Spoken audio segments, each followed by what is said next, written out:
as far back as I can remember, I've been involved with the family business.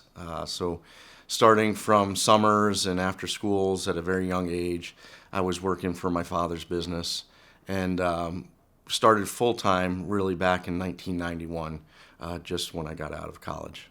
Family business is a difficult business to be in for a variety of different reasons. One is the closeness of the employees. Obviously you're all related, or the majority of the business is family related. And so you kind of have to know when to be able to stop the business portion of, how you interact versus the personal, family life portion. That's a little bit of a challenge at times. And I think the other challenge would be, I guess, knowing what your role is. You're not now a son, but you're an employee, and also the respect of the employer versus employee is, something that you have to kind of ease into or learn or experience.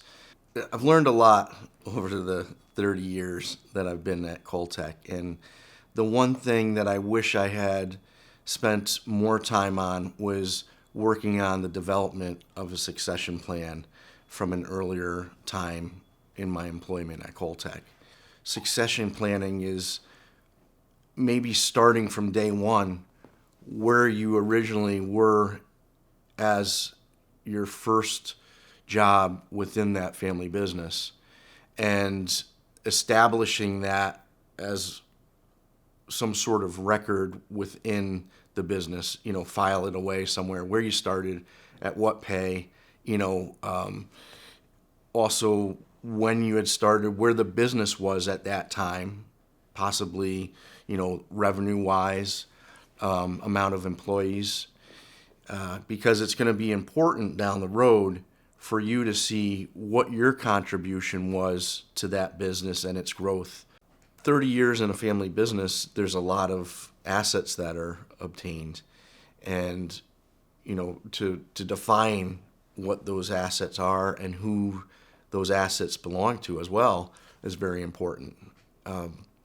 So going through this process right now, we realize that we're far behind in what we should have been doing throughout the years to prepare for a succession in business.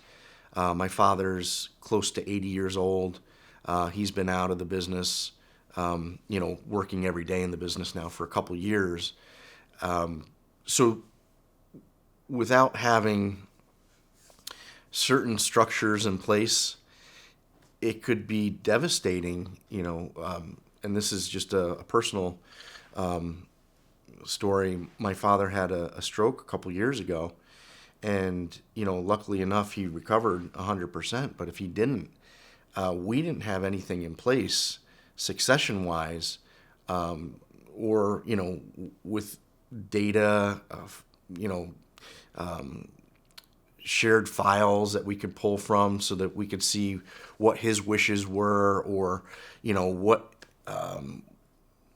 certain aspects of the business that maybe we weren't involved in, with certain relationships with banks or vendors, certain contracts or agreements that were in place that we might not have known about.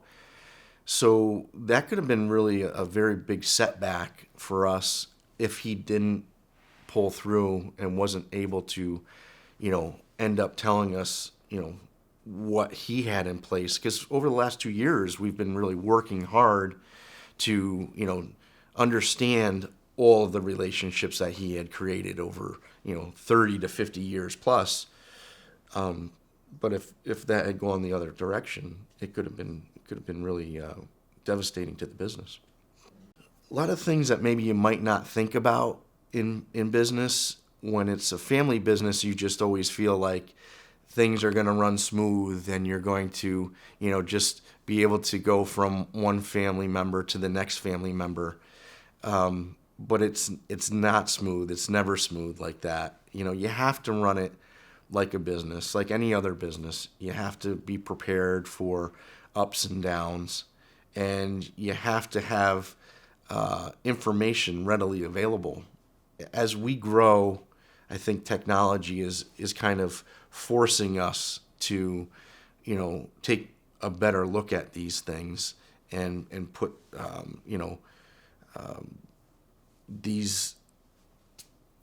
these things like at the forefront.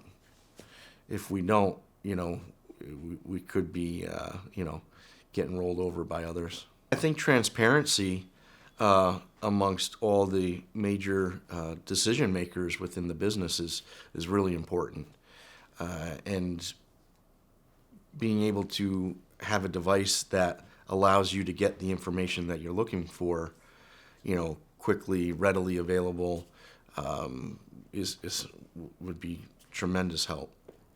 Assuming that you're going to be the one to take over a business is not a very good plan. All right, to have something in writing is very important. And the reason I say that is no one realizes what the opportunities are until, the opportunity is right in front of them. So you can go from, a $1 million business to a $50 million business, quite quickly. And then other people's, ideas may change as to, well, I don't want to just give this business to someone. I want to cash out of it. So how do you, prepare for that? I think the first achievement was when we decided to stop being a distributor of our product and being a manufacturer and working with the local distribution to let them know, hey, we're no longer going to be a competitor to you. We want to offer you a product that you can sell and we'll manufacture for you. And a lot of the distributors that we were working with at the time actually saw us as a competitor.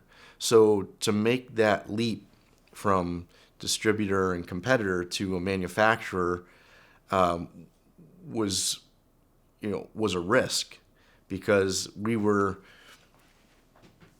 really reliant on the revenue of the product that we were manufacturing to the customers to provide us the income to be able to be that manufacturer. So myself and another employee went out to one of the distributors that we had known for quite some time, and we were able to sell, I think it was 7 or 8 truckloads of product to them and make them our first, distributor. So it was that was an achievement early on that I always remember. That's something I think that people really need to understand. You have to divide that, father, son, employer, employee, from day one. You walk into the office and your dad is now your employer. He's your boss, and you're his employee. And you need to respect that both ways. When you walk out of the business at the end of the day, you can go back to father and son. And that's kind of the way that we've operated over the years. In the HR aspect of the business, to just be able to pull out the job description, and say, as the employer or the employee, this is what your job is. Now let's, evaluate your performance based upon what your job description is. Have that readily available. If you're just doing the father-son kind of, business kind of mentality, you're not really looking at it correctly. You're not allowing the other person to develop as an employee the way they should and be able to move on from one role to the next with proper evaluations. You're hurting each other and you're hurting the business. So I think that aspect of having, those files available, for performance evaluation, in the HR aspect of the business is important.